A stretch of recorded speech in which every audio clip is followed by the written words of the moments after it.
So the first thing we have to do as parents is to demonstrate to our children that we are emotionally reliable and consistent. Now, part of this is to use impersonal language and to lead by example. Instead of saying, you have to learn that stealing is wrong, say, we have to learn that stealing is wrong.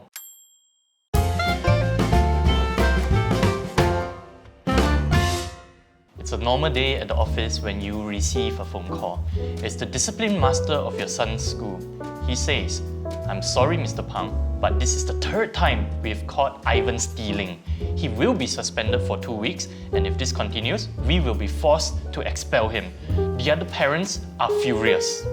You grow cold, and there is an empty feeling in your heart. After all you have done for your child, how did he end up this way? You feel like you're a horrible parent, and the only thing you can think of is how worried you are about Ivan's future.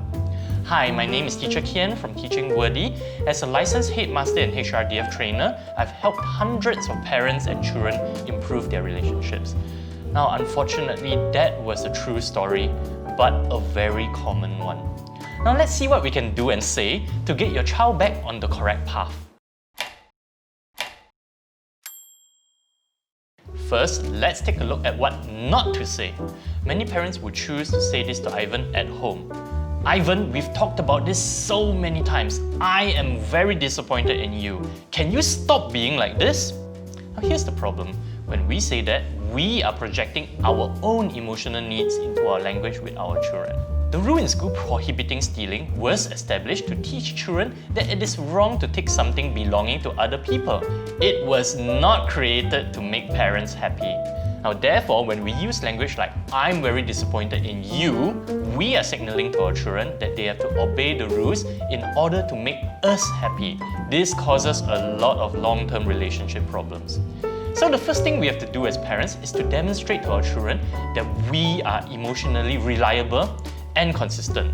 A part of this is to use impersonal language and to lead by example. Instead of saying, "You have to learn that stealing is wrong," say, "We have to learn that stealing is wrong."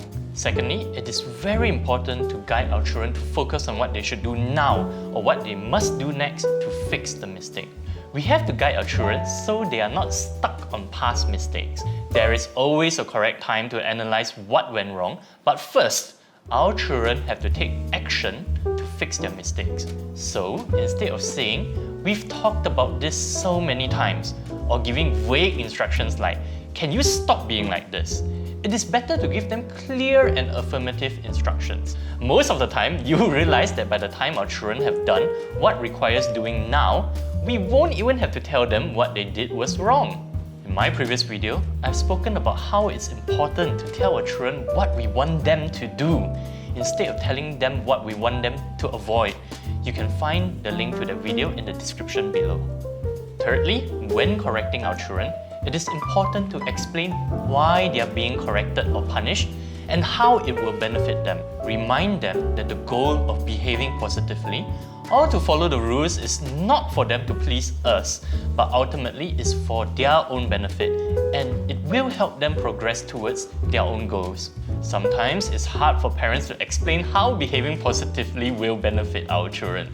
For example, if our child asks how studying history would benefit his dream of being a YouTuber, it can be challenging to find a convincing answer.